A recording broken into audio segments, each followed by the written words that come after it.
2014 April 1 പനാമയിലെ ഒരു മനോഹരമായ മലനിര പ്രദേശം. സഞ്ചാരികൾക്ക് പ്രിയപ്പെട്ട ഒരു ഹൈക്കിംഗ് ട്രെയിൽ, 2 ഡച്ച് യുവതികൾ, ഒരു സാധാരണ യാത്ര. പക്ഷേ ഏതാനും മണിക്കൂറുകൾക്ക് ശേഷം അവർ അപ്രത്യക്ഷരായി. ആദ്യത്തിൽ ആരും അതിനെ വലിയ കാര്യമാക്കിയില്ല. അവർ വഴിതെറ്റിയിരിക്കാം, അല്പസമയത്തിനകം തിരിച്ചെത്തുമെന്നായിരുന്നു എല്ലാവരുടെയും വിശ്വാസം. പക്ഷേ ദിവസങ്ങൾ കടന്നുപോയി, ആഴ്ചകൾ കടന്നുപോയി, അവർ തിരിച്ചെത്തിയില്ല. തുടർന്ന് അന്വേഷണ ഉദ്യോഗസ്ഥർ കണ്ടെത്തിയത് ഇന്നും ലോകത്തെ അത്ഭുതപ്പെടുത്തുന്ന തെളിവുകളായിരുന്നു. ഡസൻ കണക്കണക്കിന് രാത്രികാല ചിത്രങ്ങൾ, അബദ്കാല ഫോൺ കോളുകൾ, കാടിന്റെ നടുവിൽ കണ്ടെത്തിയ ഒരു ബാക്ക് പാക്ക്, പിന്നീട് കണ്ടെത്തിയ മനുഷ്യാവശിഷ്ടങ്ങൾ. പക്ഷേ ഇന്നും ഒരു ചോദ്യം ബാക്കി നിൽക്കുന്നു. യഥാർത്ഥത്തിൽ ക്രിസ് ക്രെമേഴ്സിനും ലിസാൻ ഫ്രൂണിനും എന്താണ് സംഭവിച്ചത്? ഇതാണ് പനാമയിലെ നഷ്ടപ്പെട്ട പെൺകുട്ടികളുടെ കഥ. അവരാരായിരുന്നു? നെതർലാൻഡ്സിൽ നിന്നുള്ള 2 യുവതികളായിരുന്നു ക്രിസ് ക്രെമേഴ്സും ലിസാൻ ഫ്രൂണും. ക്രിസ് 21 വയസ്സായിരുന്നു, ലിസാൻ 22 വയസ്സായിരുന്നു. ഇരുവരും നല്ല സുഹൃത്തുക്കളായിരുന്നു. പുതിയ രാജ്യങ്ങൾ കാണാനും പുതിയ സംസ്കാരങ്ങൾ മനസ്സിലാക്കാനും അവർക്ക് വലിയ താൽപ്പര്യമുണ്ടായിരുന്നു. 2014 അവരൊരു പ്രത്യേക യാത്ര ആസൂത്രണം ചെയ്തു. ലക്ഷ്യം പനാമ.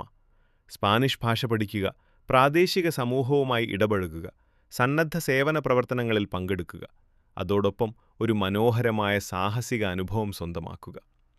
അവരുടെ കുടുംബങ്ങൾക്കും സുഹൃത്തുക്കൾക്കും ഇതൊരു സാധാരണ യാത്ര മാത്രമായിരുന്നു. പക്ഷേ ആ യാത്രയാണ് പിന്നീട് ലോകത്തിലെ ഏറ്റവും പ്രശസ്തമായ ദുരൂഹതകളിലൊന്നായി മാറിയത്. 2014 മാർച്ചിൽ ഇരുവരും പനാമയിലെത്തി. അവരുടെ പ്രധാന താമസസ്ഥലം ബോക്ക്വേറ്റ് എന്ന പട്ടണമായിരുന്നു. മലകളും കാടുകളും നിറഞ്ഞ അതിസുന്ദരമായ പ്രദേശം. ഓരോ വർഷവും ആയിരക്കണക്കിന് വിനോദസഞ്ചാരികൾ എത്തുന്ന സ്ഥലം. അവിടെ അവർ ദിവസങ്ങൾ ചെലവഴിച്ചു. പ്രദേശവാസികളുമായി സംസാരിച്ചു, നഗരം ചുറ്റിക്കണ്ടു, ഫോട്ടോകളെടുത്തു. സാധാരണ വിനോദസഞ്ചാരികളെപ്പോലെ സമയം ആസ്വദിച്ചു. ആ സമയത്തെല്ലാം സാധാരണമായിരുന്നു. ഒരു അപകടത്തിൻ്റെയോ ദുരൂഹതയുടെയോ സൂചന പോലും ഉണ്ടായിരുന്നില്ല. പിയാനിസ്റ്റ് ട്രെയിലിലേക്കുള്ള യാത്ര 2014 ഏപ്രിൽ 1. കാലാവസ്ഥ നല്ലതായിരുന്നു. അന്ന് അവർ ബോക്ക്വേറ്റിന് സമീപമുള്ള പ്രശസ്തമായ പിയാനിസ്റ്റ് ട്രെയിലിലേക്ക് പോകാൻ തീരുമാനിച്ചു. പ്രദേശത്തെ ഏറ്റവും ജനപ്രിയമായ ഹൈക്കിംഗ് പാതകളിലൊന്നായിരുന്നു അത്. 100 കണക്കിന് ആളുകൾ മുൻപ് ആ വഴി സഞ്ചരിച്ചിരുന്നു. അതിനാൽ പ്രത്യേക അപകട സാധ്യതയുണ്ടെന്ന് ആരും കരുതിയിരുന്നില്ല. രാവിലെ അവർ യാത്ര ആരംഭിച്ചു. അവർക്കൊപ്പം ഒരു ക്യാമറ ഉണ്ടായിരുന്നു, 2 മൊബൈൽ ഫോണുകളും ഉണ്ടായിരുന്നു. യാത്രയ്ക്കിടെ എടുത്ത ചിത്രങ്ങൾ പിന്നീട് അന്വേഷണത്തിലെ പ്രധാന തെളിവുകളായി മാറി. ആ ചിത്രങ്ങളിൽ ഇരുവരും സന്തോഷവതികളായി കാണപ്പെടുന്നു, ചിരിച്ചുകൊണ്ട്, പ്രകൃതി ആസ്വദിച്ചുകൊണ്ട്. ഒന്നും അസാധാരണമല്ലാത്തൊരു ദിവസം പോലെ. പക്ഷേ ഉച്ചയ്ക്ക് ശേഷം കാര്യങ്ങൾ മാറിത്തുടങ്ങി. അവരുടെ അവസാനമായി സ്ഥിരീകരിക്കപ്പെട്ട ഫോട്ടോകൾ എടുത്തതിന് ശേഷം സംഭവിച്ചതെന്താണെന്ന് ഇന്നും ആരും ഉറപ്പായി അറിയുന്നില്ല. അവർ വഴിതെറ്റിയോ? ഒരു അപകടമുണ്ടായോ? അല്ലെങ്കിൽ മറ്റാരെങ്കിലും അവരെ കണ്ടുമുട്ടിയോ? അന്വേഷണം മുന്നോട്ടു പോകുമ്പോൾ ഈ ചോദ്യങ്ങൾ കൂടുതൽ സങ്കീർണമായി മാറും. ഏപ്രിൽ 1 ഉച്ചയ്ക്ക് ശേഷം അവരുടെ ജീവിതത്തിലെ ഏറ്റവും നിർണായക നിമിഷങ്ങളിലൊന്ന് സംഭവിച്ചു. ഉച്ച കഴിഞ്ഞ് ഏതാനും മണിക്കൂറുകൾക്ക് ശേഷം ഒരു ഫോൺ കോൾ രേഖപ്പെടുത്തി. അത് സാധാരണ കോളായിരുന്നില്ല, അബദ്കാല സേവന നമ്പറിലേക്കുള്ള കോളായിരുന്നു. ആദ്യം നെതർലാൻഡ്സിലെ 112 നമ്പറിലേക്കാണ് ശ്രമിച്ചത്. പക്ഷേ കോൾ കണക്റ്റായില്ല. കുറച്ച് സമയത്തിന് ശേഷം വീണ്ടും ശ്രമിച്ചു. വീണ്ടും പരാജയം.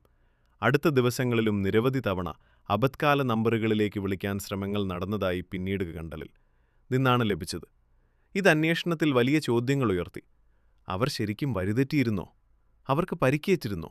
അല്ലെങ്കിൽ മറ്റെന്തെങ്കിലും സംഭവിച്ചിരുന്നോ? ഒരു കാര്യം വ്യക്തമായിരുന്നു, അവർ സഹായം തേടാൻ ശ്രമിച്ചിരുന്നു. സന്ധ്യയായി, രാത്രിയായി. പക്ഷേ ക്രിസും ലിസാനും തിരിച്ചെത്തിയില്ല. ആദ്യം ഇത് ചെറിയ വൈകല്യമായി മാത്രമാണ് കണക്കാക്കപ്പെട്ടത്. അവർ ട്രെയിലിൽ കൂടുതൽ സമയം ചെലവഴിച്ചിരിക്കാം, വഴിതെറ്റിയിരിക്കാം, അല്ലെങ്കിൽ മറ്റേതെങ്കിലും സ്ഥലത്ത് രാത്രി തങ്ങിയിരിക്കാം. പക്ഷെ അടുത്ത ദിവസം രാവിലെയും അവർ തിരിച്ചെത്തിയില്ല. ഇതോടെയാണ് ആശങ്ക ഉയരാൻ തുടങ്ങിയത്. പ്രദേശവാസികളും സുഹൃത്തുക്കളും തിരച്ചിൽ ആരംഭിച്ചു. പക്ഷെ യാതൊരു സൂചനയും ലഭിച്ചില്ല. സമയം കടന്നു പോകുന്തോറും സ്ഥിതി ഗുരുതരമായി. അടുത്ത ദിവസങ്ങളിൽ പനാമയിലെ ഏറ്റവും വലിയ തിരച്ചിൽ പ്രവർത്തനങ്ങളിലൊന്ന് ആരംഭിച്ചു. പ്രാദേശിക പോലീസ്, സ്വയംസേവകർ, സെർച്ച് ആൻഡ് റെസ്ക്യൂ ടീമുകൾ, ട്രാക്കിംഗ് നായകൾ, ഹെലികോപ്റ്ററുകൾ, എല്ലാവരും ഒരേയൊരു ലക്ഷ്യത്തിനായി പ്രവർത്തിച്ചു: 2 യുവതികളെ കണ്ടെത്തുക. കാടുകൾ പരിശോധിച്ചു, നദീതടങ്ങൾ പരിശോധിച്ചു, മലഞ്ചെരിവുകൾ പരിശോധിച്ചു. പക്ഷേ ഫലമുണ്ടായില്ല. ദിവസങ്ങൾ ആഴ്ചകളായി മാറി. എന്നിട്ടും യാതൊരു വ്യക്തമായ തെളിവും ലഭിച്ചില്ല. ഈ ഘട്ടത്തിലാണ് കേസ് രാജ്യാന്തര ശ്രദ്ധ നേടാൻ തുടങ്ങിയത്. നെതർലാൻഡ്സിൽ വാർത്തകൾ പ്രചരിച്ചു, പനാമയിൽ വാർത്തകൾ പ്രചരിച്ചു. പിന്നീട് ലോകമെമ്പാടുമുള്ള മാധ്യമങ്ങൾ ഈ കേസ് റിപ്പോർട്ട് ചെയ്യാൻ തുടങ്ങി. അവരുടെ അപ്രത്യക്ഷതയ്ക്ക് ശേഷം ഏതാനും ആഴ്ചകൾ കഴിഞ്ഞപ്പോൾ കേസിലെ ഏറ്റവും പ്രധാനപ്പെട്ട കണ്ടെത്തൽ നടന്നു. ഒരു പ്രാദേശിക സ്ത്രീ ഒരു ബാക്ക് പാക്ക് കണ്ടെത്തി, ഒരു നദിക്കരയിൽ. ആ ബാഗ് പിന്നീട് അന്വേഷണ ഉദ്യോഗസ്ഥർക്ക് കൈമാറി. അത് ക്രിസിൻ്റെയും ലിസാൻ്റെയും ബാഗാണെന്ന് സ്ഥിരീകരിച്ചു. പക്ഷെ അതിലെ ഉള്ളടക്കമാണ് എല്ലാവരെയും ഞെട്ടിച്ചത്. ബാഗിനുള്ളിലുണ്ടായിരുന്നു 2 മൊബൈൽ ഫോണുകൾ, ഒരു ക്യാമറ, പണം, സൺഗ്ലാസ്, വ്യക്തിഗത വസ്തുക്കൾ. ഇവയിൽ പലതും നല്ല നിലയിലായിരുന്നു. ഇതോടെ പുതിയ ചോദ്യങ്ങൾ ഉയർന്നു. ആഴ്ചകളോളം കാട്ടിൽ കിടന്നിരുന്ന ബാഗ് എങ്ങനെ ഇങ്ങനെ സംരക്ഷിക്കപ്പെട്ടു? അതവിടെ എത്തിയതെങ്ങനെ? ആരാണതവിടെ വെച്ചത്? ഇന്നും ഇതിന് വ്യക്തമായ ഉത്തരമില്ല. ബാഗിൽ കണ്ടെത്തിയ ക്യാമറയാണ് കേസിനെ ലോകപ്രശസ്തമാക്കിയത്.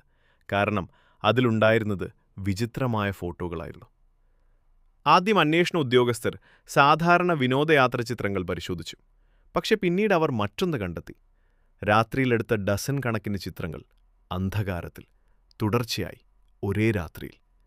100-ലധികം ചിത്രങ്ങളിൽ പലതിലും കാണുന്നത് കാടിൻ്റെ ഭാഗങ്ങൾ, മരക്കൊമ്പുകൾ, കല്ലുകൾ, ഇരുട്ട്, ഫ്ലാഷിൻ്റെ വെളിച്ചം. ചില ചിത്രങ്ങൾ ഗവേഷകരെയും അന്വേഷണ ഉദ്യോഗസ്ഥരെയും വർഷങ്ങളോളം ആശയക്കുഴപ്പത്തിലാക്കി. എന്തിനാണ് ഇത്രയും ചിത്രങ്ങൾ എടുത്തത്? അവർ സഹായം സൂചിപ്പിക്കാൻ ശ്രമിച്ചതാണോ? മൃഗങ്ങളെ ഭയപ്പെടുത്താനാണോ? വഴി കണ്ടെത്താൻ ശ്രമിച്ചതാണോ? അല്ലെങ്കിൽ മറ്റാരെങ്കിലും ക്യാമറ ഉപയോഗിച്ചോ?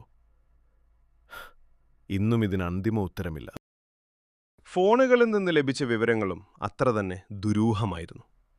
അനവധി ദിവസങ്ങളോളം ഫോണുകൾ ഓൺ ചെയ്യാനും ഓഫ് ചെയ്യാനും ശ്രമങ്ങൾ നടന്നതായി കണ്ടെത്തി.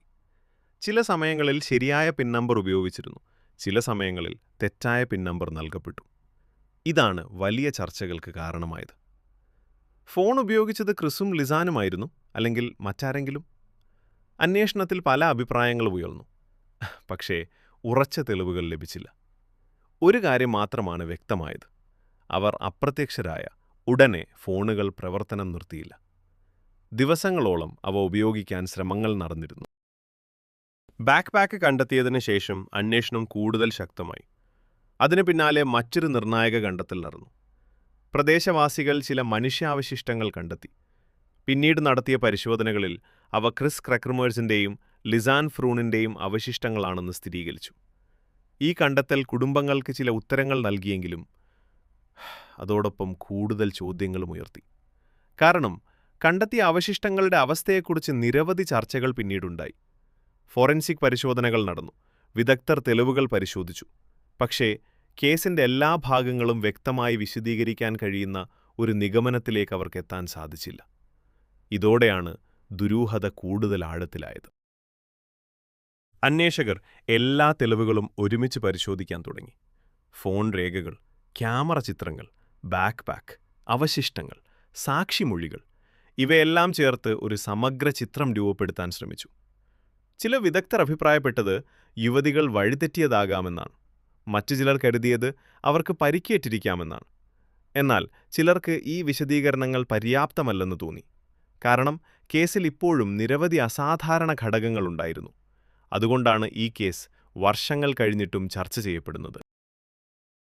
ഈ കേസിനെക്കുറിച്ചുള്ള ഏറ്റവും സാധാരണമായ വിശദീകരണം ഇതാണ്: ക്രിസും ലിസാനും ട്രെയിലിൻ്റെ സാധാരണ ഭാഗം കടന്ന് കൂടുതൽ ദൂരം സഞ്ചരിച്ചു. അവിടെ നിന്ന് മടങ്ങി വരാനുള്ള വഴി നഷ്ടപ്പെട്ടു. പനാമയിലെ ആ കാടുകൾ വളരെ സങ്കീർണമാണ്. കനത്ത മഴ, കുത്തനെയുള്ള മലഞ്ചെരിവുകൾ, ആഴമുള്ള നദികൾ, അപരിചിതമായ ഭൂമിശാസ്ത്രം, ഇവയൊക്കെ ചേർന്നാൽ പരിചയസമ്പന്നരായ യാത്രക്കാർക്ക് പോലും അപകടം സംഭവിക്കാം. ഈ സിദ്ധാന്തത്തെ പിന്തുണയ്ക്കുന്നവർ പറയുന്നത് അബദ്കാല ഫോൺ കോളുകൾ, ദിവസങ്ങളോളം ഫോണുകളുടെ ഉപയോഗം, രാത്രി ചിത്രങ്ങൾ, ഇവയെല്ലാം സഹായം തേടാനുള്ള ശ്രമങ്ങളായിരിക്കാം. ഈ വിശദീകരണം യുക്തിസഹമാണെന്ന് പല അന്വേഷണ വിദഗ്ധരും കരുതുന്നു. മറ്റൊരു സാധ്യത: അവർക്ക് അപകടം സംഭവിച്ചു. ഒരാൾക്ക് പരിക്കേറ്റിരിക്കാം, മറ്റേയാൾ സഹായിക്കാൻ ശ്രമിച്ചിരിക്കാം. മഴക്കാലത്ത് നദികൾ വളരെ അപകടകരമാകാറുണ്ട്. ഒരു വീഴ്ച, ഒരു വഴുതി വീഴൽ, ഒരു പരിക്ക്. അതിനുശേഷം സ്ഥിതി നിയന്ത്രണാതീതമായിരിക്കാം.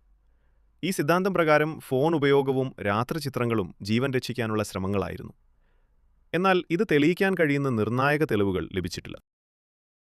ഇതാണ് ഏറ്റവും വിവാദമായ സിദ്ധാന്തം. ചിലർ വിശ്വസിക്കുന്നത് അവർ മറ്റാരെയെങ്കിലും കണ്ടുമുട്ടിയിരിക്കാമെന്നാണ്, അല്ലെങ്കിൽ ഒരു കുറ്റകൃത്യത്തിന്റെ ഇരകളായിരിക്കാമെന്നാണ്. ഈ സിദ്ധാന്തത്തെ പിന്തുണയ്ക്കുന്നവർ ചൂണ്ടിക്കാണിക്കുന്നത് ബാക്ക് പാക്കിന്റെ അവസ്ഥ, ചില തെളിവുകളിലെ അസാധാരണതകൾ, അന്വേഷണത്തിലെ ചില ചോദ്യങ്ങൾ. പക്ഷേ പ്രധാന പ്രശ്നം മറ്റൊന്നാണ്. ഈ സിദ്ധാന്തത്തെ തെളിയിക്കുന്ന ഉറച്ച തെളിവുകൾ ഒരിക്കലും കണ്ടെത്തിയിട്ടില്ല. അതിനാൽ ഇതൊരു സിദ്ധാന്തമായി മാത്രം തുടരുകയാണ് ഇന്നുവരെ. എന്തുകൊണ്ടാണ് ഈ കേസ് ഇന്നും ജീവിക്കുന്നത്? ലോകത്ത് ആയിരക്കണക്കിന് ആളുകൾ കാണാതാകാറുണ്ട്. പക്ഷേ ചില കേസുകൾ മാത്രം വർഷങ്ങളോളം ജനങ്ങളുടെ മനസ്സിൽ തുടരുന്നു. ക്രിസിന്റെയും ലിസാന്റെയും കേസ് അത്തരത്തിലൊന്നാണ്. കാരണം ഇവിടെ ഉത്തരങ്ങളേക്കാൾ ചോദ്യങ്ങളാണ് കൂടുതൽ. എന്തുകൊണ്ടവർ ട്രെയിലിന്റെ അത്രയും ദൂരം പോയി? എന്താണ് അവരെ അബദ്കാല സേവനങ്ങളെ വിളിക്കാൻ നിർബന്ധിതരാക്കിയത്? രാത്രിചിത്രങ്ങളുടെ യഥാർത്ഥ ഉദ്ദേശം എന്തായിരുന്നു? ബാക്ക് പാക്ക് അവിടെ എത്തിയതെങ്ങനെ? ഈ ചോദ്യങ്ങളിൽ പലതിനും ഇന്നും വ്യക്തമായ ഉത്തരമില്ല. 2014 ആരംഭിച്ച ഈ ദുരൂഹത ഇന്നും അവസാനിച്ചിട്ടില്ല. വർഷങ്ങൾ കഴിഞ്ഞു, അന്വേഷണങ്ങൾ നടന്നു, തെളിവുകൾ പരിശോധിക്കപ്പെട്ടു, സിദ്ധാന്തങ്ങൾ രൂപപ്പെട്ടു. പക്ഷേ യഥാർത്ഥത്തിൽ എന്താണ് സംഭവിച്ചതെന്ന് ആരും പൂർണ്ണമായി ഉറപ്പിച്ചു പറയാൻ കഴിയുന്നില്ല. ഒരുപക്ഷെ അവർ വഴിതെറ്റിയിരിക്കാം, ഒരുപക്ഷെ ഒരു അപകടം സംഭവിച്ചിരിക്കാം, അല്ലെങ്കിൽ നമ്മൾ ഇന്നും അറിയാത്ത മറ്റെന്തെങ്കിലും സംഭവിച്ചിരിക്കാം. ഒരു മനോഹരമായ യാത്രയായി ആരംഭിച്ചത് ലോകത്തിലെ ഏറ്റവും പ്രശസ്തമായ കാണാതാകൽ കേസുകളിലൊന്നായി മാറി. ക്രിസ് ക്രെമേഴ്സും ലിസാൻ ഫ്രൂണും. 2 യുവതികൾ, ഒരു കാട്, ഒരു ദുരൂഹത, ഇന്നും ഉത്തരം കിട്ടാത്തൊരു കഥ. നിങ്ങൾ എന്താണ് കരുതുന്നത്? അവർ വഴിതെറ്റിയോ? അപകടം സംഭവിച്ചോ? അല്ലെങ്കിൽ മറ്റെന്തെങ്കിലും നടന്നോ? നിങ്ങളുടെ അഭിപ്രായം കമന്റിൽ അറിയിക്കൂ. ഇത്തരത്തിലുള്ള യഥാർത്ഥ ദുരൂഹ സംഭവങ്ങളുടെയും അന്വേഷണങ്ങളുടെയും ഡോക്യുമെന്ററികൾക്കായി വോൾട്രിക്സ് ഡോക്സ് സബ്സ്ക്രൈബ് ചെയ്യൂ.